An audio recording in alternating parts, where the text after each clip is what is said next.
시작. 너희는 내가 너희에게 말한 그 말로 말미암아 이미 깨끗하게 되었다. 내 안에 머물러 있어라. 그리하면 나도 너희 안에 머물러 있겠다.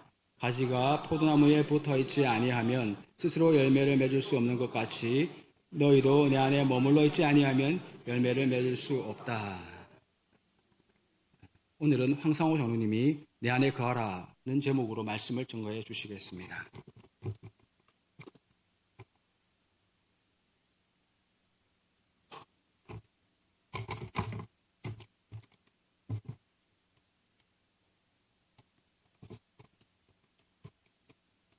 반갑습니다. 지난밤에 잠은 다 잘 주무셨습니까?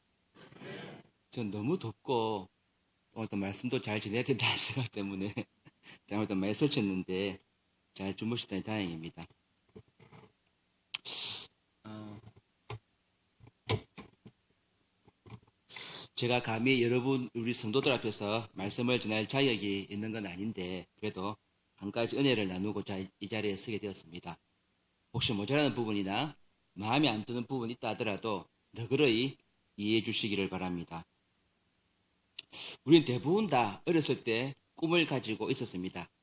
초등학교 다닐 때는 자기 능력을 잘 모르니까 대부분 다 대통령이 되겠다. 또는 훌륭한 과학자가 되겠다.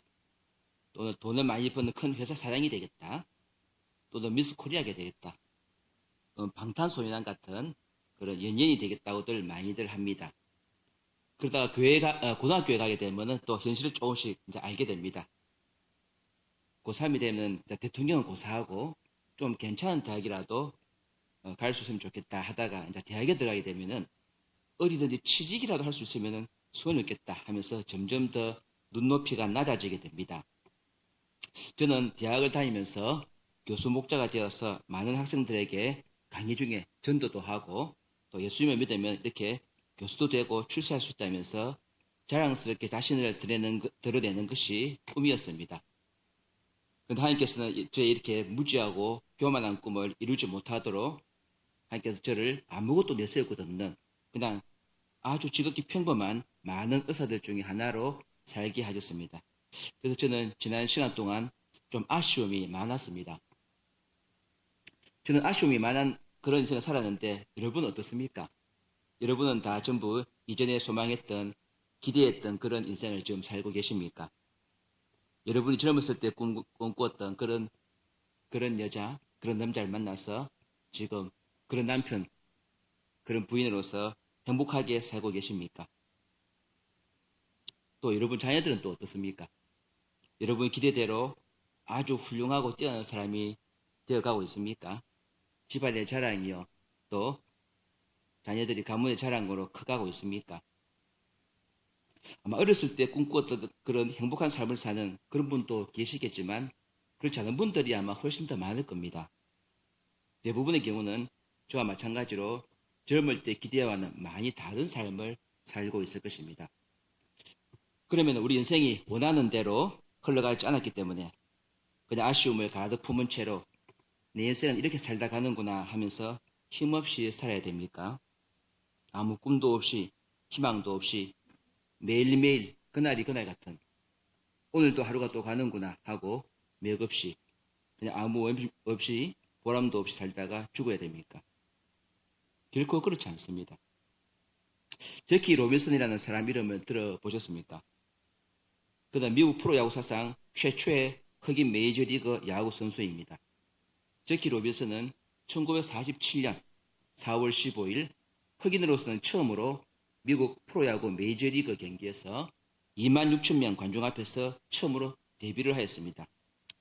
이후에 제키 로빈슨은 아주 뛰어난 성적으로 인종차별의 벽을 뛰어넘었고 그가 달았던 42번 등번호는 그를 기념하기 위해서 미국 모든 프로야구 구단에서 영구 결번이 되었습니다. 사실 제키 로빈슨이 다저스 팀에 들어온다고 하자 이 깜둥이가 우리 팀에 들어오게 되면은 자기는 다른 구단으로 보내달라고 야구단 단장에게 압력을 넣던 백인 선수들도 다저스 팀에 있었습니다.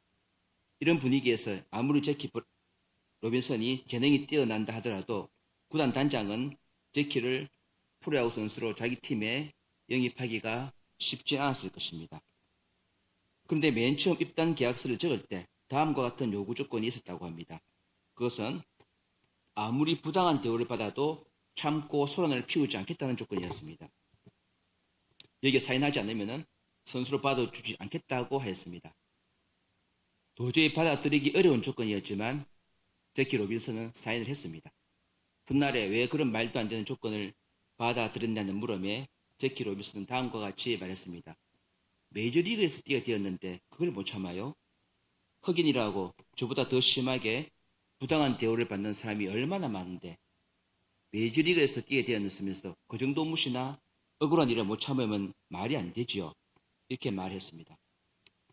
제키 로빈슨은 꿈에도 그리던 메이저리그에 뛰게 됐다는 사실로 인해 모든 억울하고 부당한 대우나 야유를 다 견디고 훌륭한 선수 생활을 마치고 은퇴하였습니다. 그래서 지금도 미국에서는 제키 로빈슨이 프로야구 데뷔했던 4월 15일을 기념하기 위해서 매년 4월 15일에는 모든 프로야구 선수들이 똑같이 등번호 42분을 달고 경기를 하고 있습니다. 전 이 이야기를 들으면서 미국 메이저리그에서 뛴다는 사실로 인해 너무나 부당한 흑인 인종 차별을 견디고 묵묵히 최선을 다해서 야구 인생을 살아온 사람도 있는데 내가 천국에 들어갈 때였는데 뭐가 그리 불만이고 뭐가 그리 자기 인생이 자기가 원하는 대로 안 풀렸다고 기대대로 안 되었다느니 이번 생은 망했다느니 뭐가 되는 게 없다면서 불평 불만이 가득하게 살아왔는지 부끄럽게 되었습니다. 메이저리그에서 뛰게 되었다는 사실도 그렇게 큰 영광이고 한평생 무시와 야유와 편견을 이길 수 있는 이유가 되었는데 우리는 장차 천국에 들어가는 사람이 되었다는 사실은 이 세상을 한평생 살면서 아무리 어렵고 힘들더라도 우리가 충분히 견디고 또 수고할 만한 이유가 되지 않겠습니까? 사람이 해운대 바닷가에 가서 모래 한 주먹을 쥐면은 대충 모래알이 몇 개인 줄 아십니까? 한번 세보신 적 있습니까? 물론 뭐 애기 손도 있고 큰 손도 있고 작은 손도 있겠지만 대충 평균으로 10만 개라고 합니다. 10만 개 모래알이. 그럼 해운대 백사장 모래를 다 합하면 얼마쯤 될까요? 가늠할 수가 없겠죠. 모래 숫자가 얼마인지. 그런데 해운대 백사장 모든 모래를 다 합쳐도 이 우주에 떠있는 별들 숫자보다 훨씬 적다고 합니다. 태양이 지구 지름의 100배라고 합니다. 그럼 부피로는 세제곱이니까 100만 배가 큰 것입니다. 여러분 중에 지구를 구석구석 다 다녀보신 적 있습니까? 그런 분 있습니까? 대한민국 우리나라도 구석구석 다 돌아보기가 어려운데 지구를 전부 다 돌아본 사람은 아마 그렇게 많지 않을 것입니다. 그런데 태양은 지구의 100만 배라고 합니다. 상상도 못할 정도의 크기입니다. 그런데 이렇게 큰 태양을 볼펜으로 탁 찍어서 1mm라고 간주를 하게 되면은 지구와 속해 있는 은하계가 6만 8천 킬로미터라고 합니다. 그럼 은하계가 얼마나 크다는지 상상도 안 됩니다. 그런데 이는 은하계가 또 우주에는 헤아릴 수가 없을 정도로 많다고 합니다. 도대체 얼마나 많은 별들이 있고 얼마나 큰 별들이 있는지 가늠을 할 수가 없을 정도입니다. 이 어마어마한 우주를 하나님께서 만드셨습니다. 이 우주를 만드신 하나님은 우주보다 더 큰 분이신데 그 하나님이 만드신 하나님의 어마어마한 영광의 모든 것이 집중되어 있는 천국에 들어가게 되었는데 이 땅의 잠시의 수고와 어려운 일이 그렇게 원망스럽고 한이 맺히고 내 바라는 대로 인생을 못 살았다고 해서 그것이 그렇게 억울한 일이겠습니까? 또한 이 하나님은 우리를 천국에 데리고 가시기 위해서 우리 중에 하나와 같이 사람의 몸을 입고 오셔서 우리 대신에 십자가에서 죽으심으로 그 피값으로 우리를 그 영광의 천국에 들어가게 하셨는데 얼마나 감사하고 놀라운 일입니까? 그래. 그럼 또 어떤 사람은 또 이렇게 말합니다. 그래, 정말 천국 정말 있다면은 이 땅에 살면서 고생해도 소망이 있으니까 참을 수도 있고 또 억울한 일이 있어도 또 참고 견딜 수도 있겠지. 천국이 확실하게 있다면 굳이 악착같이 이기적으로 돈만 벌려고 그렇게 살지도 않고 다른 사람을 도와주면서 그렇게 어려운 사람도 도와주면서 살 수도 있겠죠. 그런데 천국에 있다는 보장이 있습니까? 본 사람이 있습니까? 한번 보여주면 나도 착하게 그리고 거룩하게 한번 살아볼게요. 한번 보여봐 주세요. 천국이 있나 없나. 우리 잘 아는 경상도말 하면은 한번 보여봐라 이렇게 말하는 사람이 교회 밖에는 물론이고 교회 안에도 있습니다. 그러나 분명히 알아야 됩니다. 이렇게 놀라운 천국이 만일 볼 수 있는 것이었다면 나는 천국에 못 들어갔을 가능성이 많습니다. 사람이 볼 수 있고 만질 수 있는 곳이었다면 나보다 더 능력 많고 더 똑똑하고 더 돈 많고 더 착한 사람이 먼저 다 차지했을 것입니다. 천국, 곧 하나님의 나라가 사람 눈에 보이지 않고 만져지지도 않기 때문에 나 같은 사람에게도 차례가 찾아온 것입니다.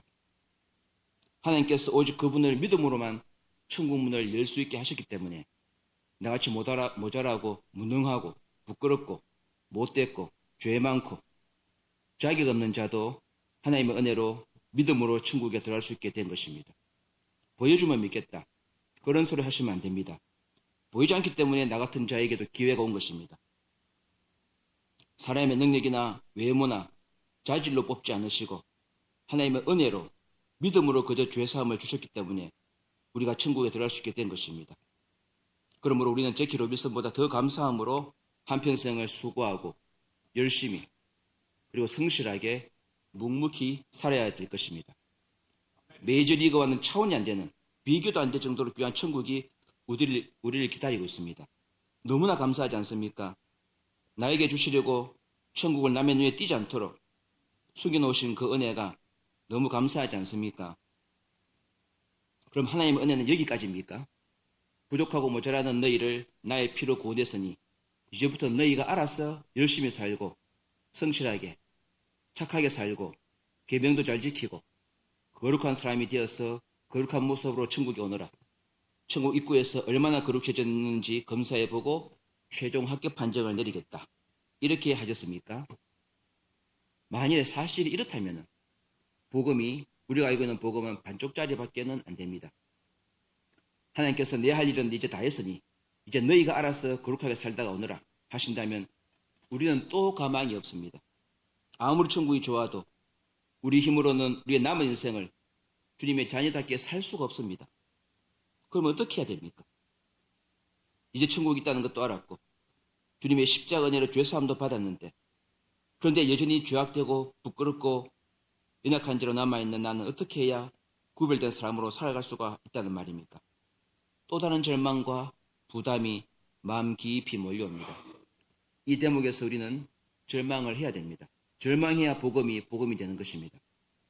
마태복음 7장에서 예수님은 나더러 주여 주여 하는 자마다 다 천국에 들어갈 것이 아니요 다만 하늘에 계신 내 아버지의 뜻대로 행하는 자라야 들어가리라 하고 말씀하셨습니다.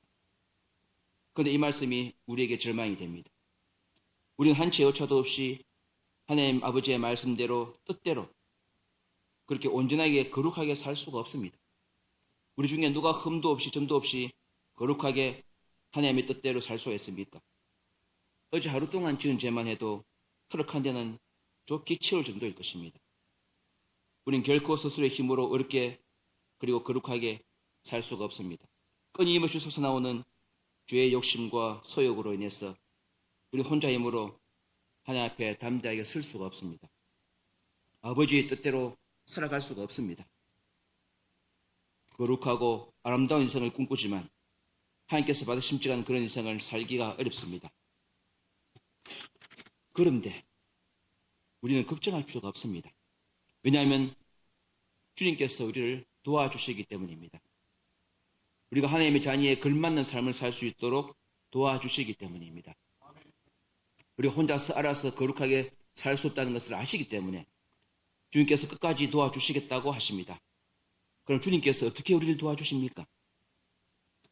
예수님이 돌아가시고 난 뒤에 제 아들은 자기들도 잡혀가서 고문당하고 죽을까봐 무서워서 문을 꼭꼭 걸어 잠그고 벌벌 떨고 있었습니다. 이런 중에 예수님께서 제 아들에게 나타나셨습니다. SF 영화같이 잠긴 문들 속으로 쑥 통과하고 쑥 들어오셨는지 아니면 하늘에서 점프를 하시고 내려오셨는지 알 수가 없습니다. 제 아들은 아마 예수님을 보고 기절할 정도로 놀랐을 것입니다. 그럼 예수님이 왜 제 아들을 찾아오셨을까요? 보고 싶었을까요? 아니면 주님을 모른다고 배반한 베드로를 야단치시기 위해서일까요? 예수님은 제 아들에게 성령을 주시기 위해서 다시 오신 것입니다. 성령을 주시기 위해서 부활하신 예수님이 신이 제 아들을 찾아오셨습니다. 이것은 주님께서 십자가에서 죽으신 만큼 중요하기 때문입니다. 요한복음 20장 19절에서 22절. 자, 같이 한번 읽어볼까요? 시작. 그날 곧 주간의 날 제 아들은 그 사람들이 무서워서 문을 모두 닫아버리고 있었다. 그때 예수께서 와서 그들 가운데로 들어오셔서 너에게 평화가 있기를 하고 인사말을 하셨다. 이 말씀을 하시고 나서 두 손과 옆구리를 그들에게 보여주셨다. 제 아들은 주님을 보고 기뻐했다. 예수께서 다시 그들에게 말씀하셨다. 너에게 평화가 있기를 빈다. 주께서 나를 보내신 것 같이 나도 너희를 보낸다. 이렇게 말씀하신 다음에 그들에게 숨을 불어넣으시고 말씀하셨다. 성령을 받아라. 여러분은 성령을 받으셨습니까? 여러분 안에 성령이 거하고 계십니까? 계신지 안 계신지 잘 몰라서 한번 불러봐야 됩니까? 거기 성령님 계세요? 주님이 보내신 성령께서 지금 우리 안에 거하고 계십니다. 이것은 확실합니다. 요한복음 6장 56절 같이 한번 읽어볼까요? 시작. 내 살을 먹고 내 피를 마시는 사람은 내 안에 있고 나도 그 사람 안에 있다. 우리는 성찬식을 통해서 주님의 피와 살을 다 먹고 마신 사람들입니다. 그것도 여러 번 했습니다. 그래서 우리 모두는 우리 속에 다 성령이 계십니다. 다만 우리가 성령님과 친밀하지 않아서 내 안에 계시는 성령님을 느끼지 못하고 있을 뿐입니다. 그럼 성령님은 우리 속에서 무슨 일을 하십니까? 성령 하나님께서는 내 속에 오셔서 나와 동행하시며 나를 의의 길로 인도하십니다. 십자가 은혜로 우리가 죄 용서함을 받고 신분상으로는 하나님의 자녀가 되었지만 여전히 죄의 속에 시달리는 이런 우리를 잘 아시는 주님께서 하나님의 영을 우리에게 주심으로 우리 혼자가 아닌 하나님의 영으로 인하여 우리가 아버지의 뜻대로 살 수 있도록 도와주십니다. 아니 나는 주님 십자가 은혜로 그냥 구원만 받고 지금 영 모양 그대로 살다가 천국에 갈래요. 이런 분이 계실지 모르겠습니다. 그러나 그렇게 되지 않습니다. 주님께서 다시 부활하셔서 성령을 우리에게 보내신 때에는 너무나 중요한 이유가 있는 것입니다. 저는 예수님을 영접하고 거듭난 이후에도 계속 음란한 것을 좋아하며 정욕에 빠지기를 잘하였습니다. 빠짐없이 예배를 드리고 소감도 적고 기도도 하지만 그러나 끊임없이 솟아나오는 정욕과 음란한 마음과 세상 욕심으로 인해서 하나님 앞에 깨끗한 모습으로 바로 설 수가 없었습니다. 목자요, 장로요, 교회 리더이지만 참으로 내면은 부끄럽고 하나님과 사람 앞에서 나의 죄가 드러날까봐 조심하며 겉과 속이 다른 신앙생활을 하였습니다. 신앙생활을 10년을 하고 20년 하고 30년을 넘어서 40년이 되어가도 여전히 음란하고 돈을 사랑하며 조그만 일이 생겨도 불평하기를 잘하며 하나님을 원망하기를 잘하는 모습이었습니다. 신앙생활 연수가 많아질수록 점점 더 거룩해지기보다는 교묘하게 죄지는 법과 죄를 정당화하는 법을 더 잘 할 수 있게 되었습니다. 표 안 나게 더러운 짓을 하고 태연하게 양심을 속이고 그러면서도 별 문제가 없는 것처럼 교회에서는 순결한 척, 의로운 척, 전혀 문제가 없는 것처럼 예배당에 앉아서 찬송도 부르고 기도도 하였습니다.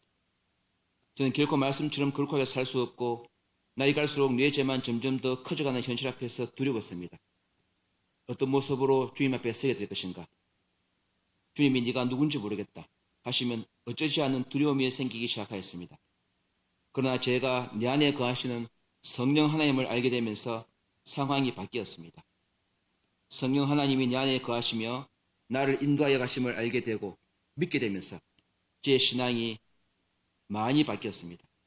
지금 현재 나와 동행하시는 하나님, 내 모든 것을 다 보고 계신 하나님을 영접한 이후부터는 죄를 쉽게 지을 수가 없었습니다. 지금 내가 보고 있는 음란한 동영상을 내 속에 계신 성령님이 같이 보고 계심을 알게 되자 더 이상 음란한 동영상을 볼 수가 없었습니다. 또 이전에는 깜빡이도 안 켜고 끼어드는 차를 보면은 아니 이 자식이 하면서 뒤를 따라가서 그 차 앞에 끼어들고 보복 운전을 했는데 그것도 더 이상 할 수가 없었습니다. 내 속에 거하시는 주님을 알게 된 뒤부터는 마음껏 죄를 지을 수가 없었습니다. 사람만 안 보이면 얼마든지 못된 짓도 하고 추잡하게도 살 수 있었지만 내 안에 거하시는 성령 하나님 모르게 죄를 지을 수 있는 방법이 없었습니다. 이렇게 죄를 짓기가 점점 더 어려워지기 시작하자 하나님 앞에 조금씩 담대하게 설 수 있게 되었습니다. 내만 알고 있는 은밀한 죄악이 하나님과 나 사이에 항상 부끄러움을 느끼게 하고 하나님 앞에 담대히 나갈 수 없게 하였지만 내 안에 거하시는 성령 하나님을 의식하면서 죄를 마음대로 못 지게 되자 점점 더 떳떳하게 하나님 앞에 나가고 기도를 할 때도 하나님께 담대히 구할 수 있게 되었습니다. 그러면 내 속에 거하시는 성령 하나님은 감시자 역할만 하십니까?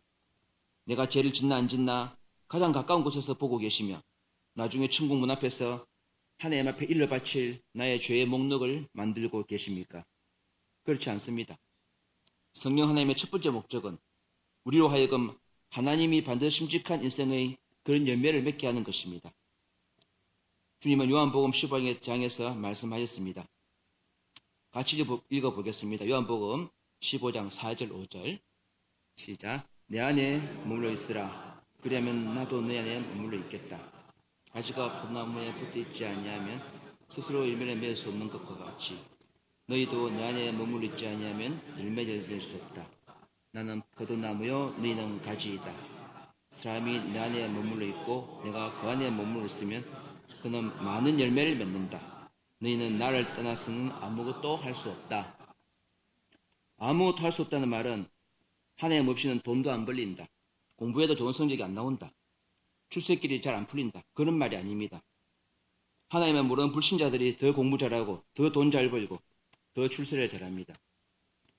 여기서 아무것도 할 수 없다는 것은 하나님이 바라시는 열매를 전혀 맺을 수 없다는 말입니다. 더 구체적으로 말한다면 하나님이 원하시는 거듭난 사람으로서의 삶을 살 수가 없다는 것입니다. 밥을 먹어도 소화가 안 되고 똥도 안 나온다는 말이 아닙니다. 영의 일을 전혀 할 수가 없다는 것입니다. 주님께서는 말씀하셨습니다. 요한복음 6장에서 살리는 것은 영이니 육은 무익하니라. 내가 너희에게 이런 말은 영이요 생명이라. 하나님의 영이 없이는 아무리 공부를 열심히 하고 아무리 돈을 많이 모으고 아무리 바쁘게 살아도 아무리 좋은 자리에 출세를 해도 하나님과는 상관없는 인생이 된다는 말입니다. 하나님과 상관이 없는 인생은 저주받은 인생입니다. 태어나지 않은 것보다 더 못한 인생입니다. 아무리 겉으로 보기에 잘 나가는 인생이라 하여도 모든 것을 다 가지고 있다 하더라도 거지같이 살면서도 하나님과 동행하는 인생보다 훨씬 못한 인생이 되는 것입니다. 우리는 십자가 상에서 구원받은 강도를 잘 알고 있습니다. 죽기 직전에 예수님께 예수여 당신의 나라에 임하실 때 나를 기억하소서 이 말을 함으로 예수님께서 네가 오늘 나와 함께 나그네스리라 하면서 기적적으로 구원받은 사람입니다. 오직 은혜로 구원받는다는 것을 대표하는 사람으로 우리는 이 이야기를 참 좋아합니다. 아무 내세울 것 없어도 받아주시는 주님으로 인해서 감사를 하게 됩니다. 그러나 예수님을 믿은 지 10년이 되고 20년이 되고 30년이 되었는데도 이 강도 이야기 하나만 붙들고 살아서는 안 됩니다. 뭔가 바뀐 것이 있어야 되지 않겠습니까? 강도도 많이 좀 더 살 수 있는 기회가 있었다면 이전과 다르게 살았을 겁니다. 정말 예수님을 믿는다면 정말 거듭났다면 변해야 됩니다. 불신자와 똑같은 모습으로 누가 신자인지 누가 불신자인지 구분도 되지 않는 그런 모습으로 살아서는 안 됩니다. 이 말은 착하게 살아라, 정직하게 살아라, 열심히 살아라 그런 말이 아닙니다. 영적인 삶이 되어야 한다는 말입니다. 영적인 삶이 된다는 것은 하나님과 친밀한 삶을 의미합니다. 항상 내 안에 거하시는 성령 하나님을 느끼며 하나님의 기쁨을 일의 모든 우선순위에 둔다는 것입니다. 나더러 주여 주여 하는 자마다 다 천국에 들어갈 것이 아니요 다만 하늘에 계신 내 아버지의 뜻대로 행하는 자라야 들어가리라. 그때 내가 그들에게 밝히 말하되 내가 너희를 도무지 알지 못하니 불법을 행하는 자들아 내게서 떠나가라. 이렇게 하신다고 하였습니다. 주님과 친밀하게 되면 우리가 주님을 다시 만날 때 주님께서 내가 너를 잘 안다고 하실 것입니다. 주님과 친밀하다는 것이 그럼 무엇입니까? 그것이 바로 오늘 말씀에 내 안에 머물러 있으라. 그러면 나도 너희 안에 머물러 있겠다. 가지가 포도나무에 붙어 있지 아니하면 스스로 열매를 맺을 수 없는 것과 같이 너희도 내 안에 머물러 있지 아니하면 열매를 맺을 수 없다. 나는 포도나무요 너희는 가지이다. 사람이 내 안에 머물러 있고 내가 그 안에 머물러 있으면 그는 많은 열매를 맺는다. 너희는 나를 떠나서는 아무것도 할 수 없다는 말씀입니다. 주님은 현재 우리 안에 거하십니다.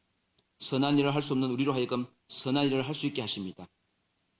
가난도 견디게 하시고 다른 사람들의 무시도 견디게 하십니다. 참을 수 없는 일도 참을 수 있게 하시고 두려워하는 중에도 소망을 갖게 하시고 용서할 수 없는 사람도 용서하게 하십니다. 낙담하여 넘어진 사람도 이렇게 세우시고 새로운 꿈을 주시고 다시 달려가게 하십니다. 인생이 버겁다고 하는 사람들에게는 같이 짐을 지고 가주십니다.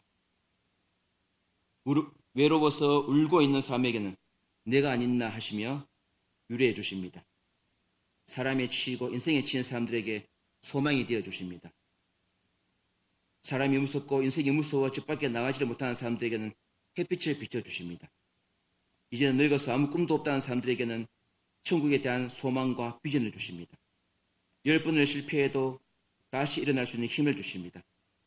내 속에 거하시는 성령님과 매일매일 걸어가다 보면 우리 하나님께서 받으심직한 열매를 많이 맺게 됩니다. 이러한 성령의 열매를 매일 조금씩 맺어가다가 우리가 죽는 날이 되면 우리가 그동안 맺은 의의 열매가 우리의 상급이 될 것입니다. 억울하고 분했지만 하나님 앞에서 울고 참았던 일, 빠듯한 가운데서도 목사님과 선교사님을 섬겼던 일, 피곤하고 때로는 짜증도 나지만 목장을 섬기기 위해서 더운 여름날에 땀 흘리며 식사 준비했던 일, 자식이 원하는 대학에 못 가서 섭섭했지만 아들에게 하나님이 네 인생을 선하게 인도하시고 결국은 잘 될 거라고 믿음을 심어주었던 일, 잠수탄 목원을 위해서 새벽기도 나와서 울면서 기도했던 일, 몸이 아프고 피곤해도 줄 예배 나와서 예배를 드리면서 하나님께 찬양을 올려드렸던 모든 일들이 다 우리의 자랑거리가 되고 그런 몸과 마음의 상처가 내가 예수님의 것이라는 증거가 되어서 하나님께서 알아보시고 우리가 죽는 날에 하나님께서 우리를 맞아주시며 공중에서 잘하였도다 착하고 충성된 종아 네가 작은 일에 충성하였으니 이제 10골 근세를 차지하라 하시며 수많은 천군 천사와 천국 백성 앞에서 주님의 칭찬을 받게 하십니다. 이 날이 우리 죽는 날이 우리 인생의 하이라이트가 되는 것입니다. 그날에는 왜 내가 더 낮아져서 더 섬기지 못했을까? 왜 내가 주의 종들을 더 섬기지 않았을까? 왜 내가 더 많이 전도하지 않았을까? 왜 내가 더 감사함으로 기쁨으로 살지 않았을까? 후회가 될 것입니다. 이런 일들을 내 속에 거하시는 성령님께서 하시는 것입니다. 바울은 로마서 8장에서 만일 너희 속에 하나님의 영이 거하시면 너희가 육신이 있지 아니하고 영에 있나니 누구든지 그리스도의 영이 없으면 그리스도의 사람이 아니라고 하였습니다. 우리가 눈을 들어서 내 속에 거하시는 하나님, 내 누추하고 더러운 내 속에 들어와 주신 너무나 귀하고 아름답고 놀라운 하나님의 영을 감사하고 사랑하고 순종하고 신하게 지내게 되기를 간절히 바랍니다. 우리가 영적인 눈이 뜨이면 무엇보다도 행복해집니다. 나처럼 더럽고 냄새나고 추한 사람에게 온 우주를 만드신 그 전능하신 하나님께서 내 속에 와 거하고 계시다니, 그리고 나로 하여금 올바른 길로 갈 수 있도록 한평생 동안 늘 도우시고 하나님의 기쁘신 일을 할 수 있도록 도와주시고 나로 하여금 결국에는 상받도록 도와주신 하나님의 성령이 얼마나 감사한지 모릅니다. 십자가에서 내 죄를 인하여서 죽으신 예수님도 너무 감사하고 기쁜 일이지만 내 속에서 나와 함께 한평생을 같이 하면서 의의 길로 걸어가시게 하시는 성령 하나님은 더 놀랍고 감사한 일입니다. 이 놀라운 은혜를 주신 하나님께 말로 다할 수 없는 감사를 드립니다. 제가 요즘 오디오에 좀 많이 빠져 있습니다. 좋은 오디오로 음악을 들으면 감동도 좀 다른 것 같습니다. 제가 자주 듣는 음악 중에 하나가 가수 주현미 씨가 부르는 노래가 있습니다. 마주치는 눈빛이 무엇을 말하는지 이런 그거 들으면은 그 간드러지는 목소리에 제가 기분이 참 좋아집니다. 제가 재밌게 딱 듣고 있으면은 성령님께서 제 마음에 말씀하시는 것 같습니다. 주현미가 노래 참 잘 부르네. 그런데 장로가 이런 노래 자꾸 들어도 되나? 말씀하시는 것 같습니다. 또 선교사님들의 선교 보고를 듣고 마음에 감동이 될 때 제가 주님, 저런 충성스러운 주님의 종들이 있어서 행복하시지요? 제가 속으로 물어보면 주님이 웃으시는 것 같습니다. 그리고는 감동만 받지 말고 선교 헌금 좀 해라. 이렇게 말씀하시는 것 같아서 그날은 또 제가 주머니에 들었던 현금을 그녀에서 선교사님에게 잘 쓰시라고 또 드립니다. 별로 친한 선교사님도 아닌데 하면서 이런 이야기를 하면은 또 여러분 중에는 또 황상호 장로가 미친 거 아니야? 정신분열증 아닌가? 다중인격자인가? 이렇게 생각하는 분이 있을 수도 있습니다. 그러나 그렇지 않습니다.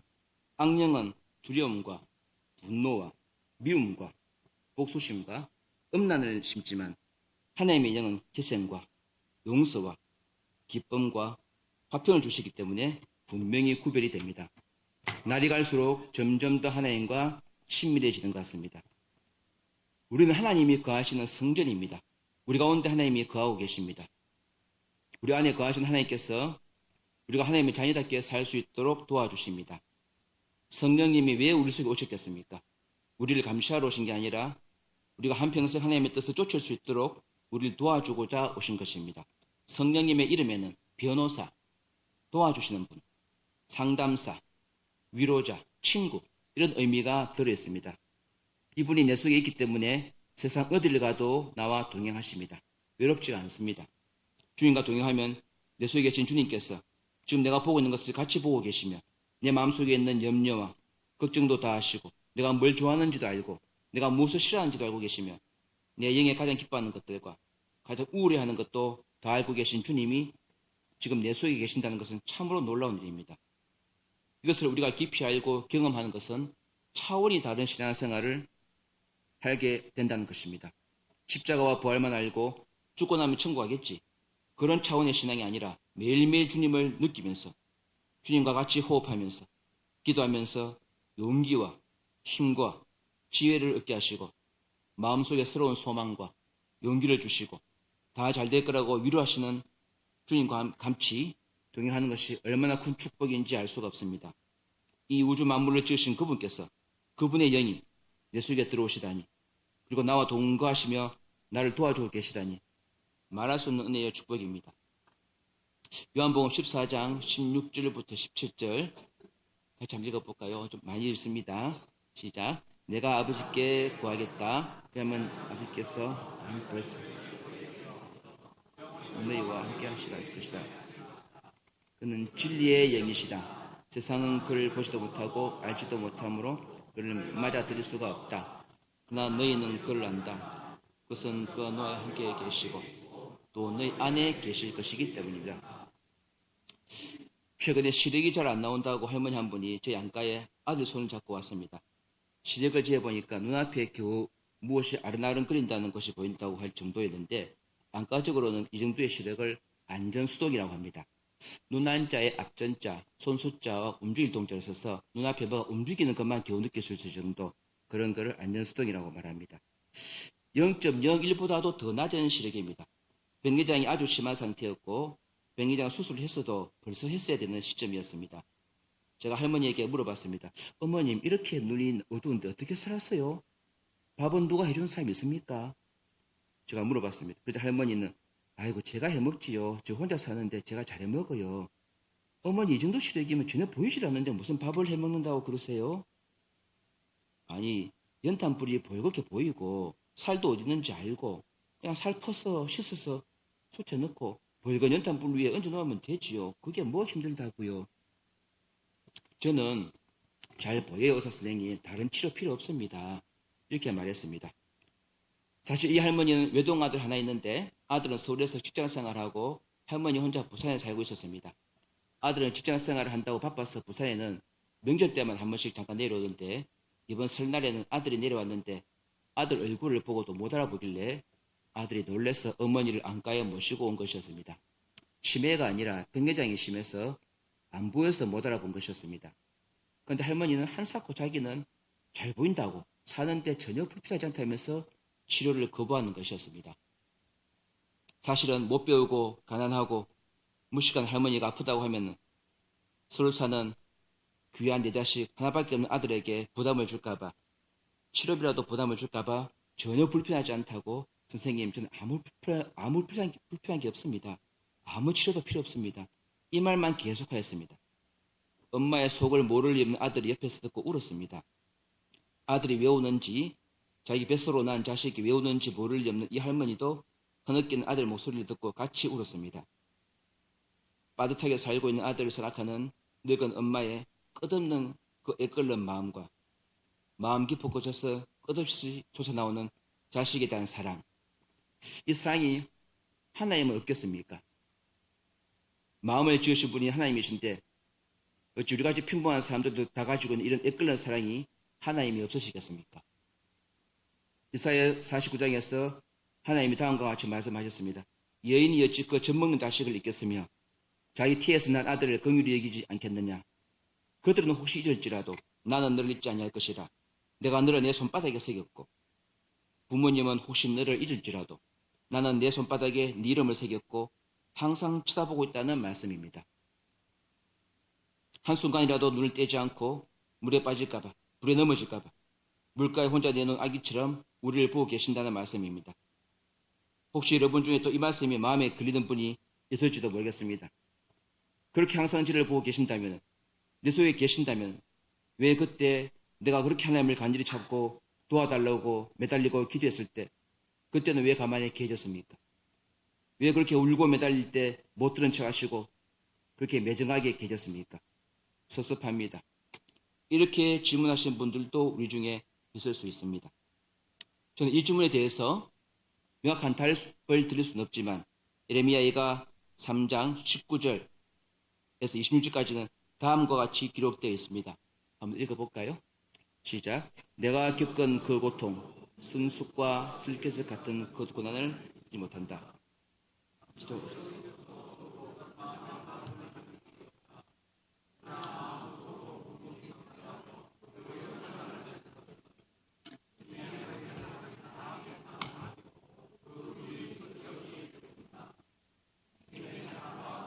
아침마다 새롭고 주님의 신실이 큽니다. 나는 늘 말하였다. 주님은 내가 가진 모든 것. 주님은 나의 희망. 주님께서는 주님을 기다리는 사람이나 주님을 찾는 사람에게 복을 주신다. 주님께서 고난해 주시기를 참고 기다리는 것이 좋다. 주님은 아침마다 우리에게 새로운 용기와 믿음을 주시고 우리를 이렇게 세우십니다. 비록 어젯밤까지는 슬프고 아팠더라도 오늘 새벽에는 다시 걸어갈 용기를 주십니다. 하나님은 선하십니다. 그리고 진실하십니다. 그리고 또 성실하십니다. 우리가 하나님의 뜻을 온전히 알지 못할 뿐 그분은 한치의 오차도 없이 실수도 없이 우리의 영혼을 위해서 일하고 계십니다. 성령님이 내 안에 계신다고 해서 내가 원하는 모든 것들이 내가 원하는 시간에 내가 원하는 방법대로 이루어지는 것은 아닙니다.